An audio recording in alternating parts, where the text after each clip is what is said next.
The sky is on fire, not in metaphor, not in imagination, but in the most literal sense possible. Imagine standing on Earth as the sun itself begins to fall. A horizon that once promised warmth and light now burns with a terrifying truth. Our star is no longer in the sky. It is coming here. This is not science fiction for comfort. This is a thought experiment about the most catastrophic collision imaginable. What would happen if the sun crashed into Earth? To answer, we must begin with a simple realization. The sun is not a gentle flame, glowing peacefully above us. It is a raging nuclear furnace, a sphere of incandescent plasma. 1.3 million times larger than our planet, its surface burns at nearly 6,000 degrees Celsius. Its core rages at over 15 million. The sun is mass. The sun is weight. 330,000 Earths, bound into one star. Its gravity is so overwhelming that it holds the planets in place, pulling them endlessly into orbit. It is not just distant fire. It is the anchor of our solar system, the very reason we exist. Now imagine that anchor unmoored. The sun does not stay where it belongs. It falls toward us. This scenario is impossible in the strictest sense. Physics would never allow the sun to abandon its orbit. It would take forces beyond our comprehension to throw it against Earth. But for one chilling moment, let us suspend disbelief. Let us ask, not if, but what if? The first truth is simple. We would not live to see the moment of impact, because long before the sun touched our surface, Earth would be destroyed. The very approach would tear our world apart. As the sun closes the distance, gravitational tides unlike anything we have ever known would rise. The moon would be wrenched from its orbit, cast into the void, or pulled directly into the inferno. The crust of our planet would fracture under the strain. Continents would crack, oceans would boil into steam, the atmosphere itself would ignite. But the most terrifying thing is scale. The Earth is just over 12,000 kilometers wide. The sun, more than 1.3 million. If they met, there would be no collision in any human sense. The Earth would not crash against the sun. It would be swallowed whole. Picture a drop of water falling into a furnace. That is Earth falling into the sun.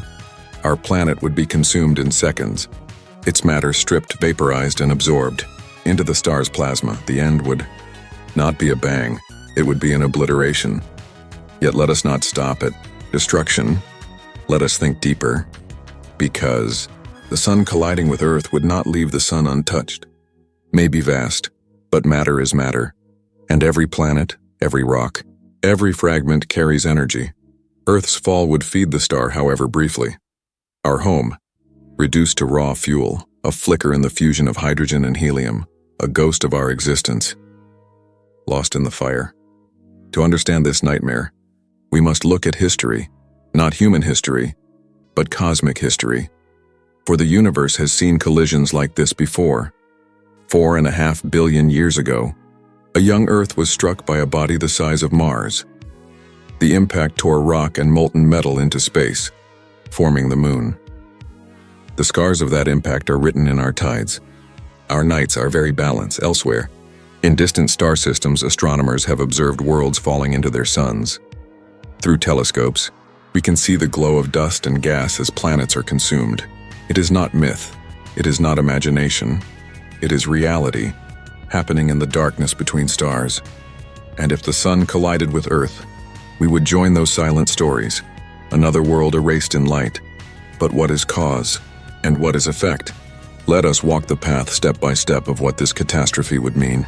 At first, the change would be subtle. As the sun began to shift toward us, Earth's orbit would tremble. The perfect balance of speed and gravity that has carried us for billions of years would break. The seasons would spiral out of rhythm. Days would shorten. Tides would grow wild. The moon, our constant companion, would either crash down or drift away forever. Then, heat. As the sun moved closer, temperatures would surge beyond survival.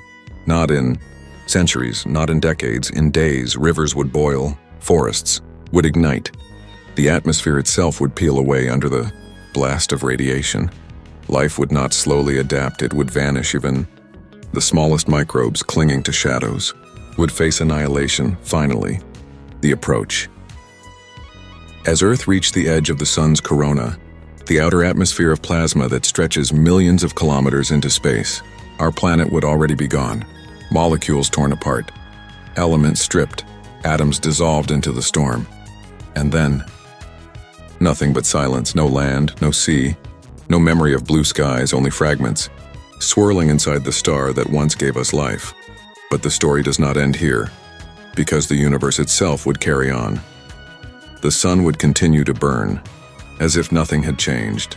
Earth's passing would not alter its fate. One day, billions of years from now, the sun will still die. It will expand into a red giant, consume what remains of the inner planets, and collapse into a white dwarf. Our collision would not stop that. We would be nothing more than an instant in its long history. And yet, this thought experiment tells us something profound. It reminds us of the fragility of our existence, that everything we know rests on balance. The Earth circling the sun at just the right distance, the sun burning with just the right energy. Too close, and we are ash; too far, and we are ice. Our very survival depends on a cosmic harmony that could, in theory, be broken. In imagining the impossible, we see the truth of the possible, that life is precious, not because it is guaranteed, but because it is rare. So the question lingers, if the sun itself could one day fall, if the balance that protects us could break, what other dangers lie waiting, hidden in the dark, ready to rewrite the story of our world?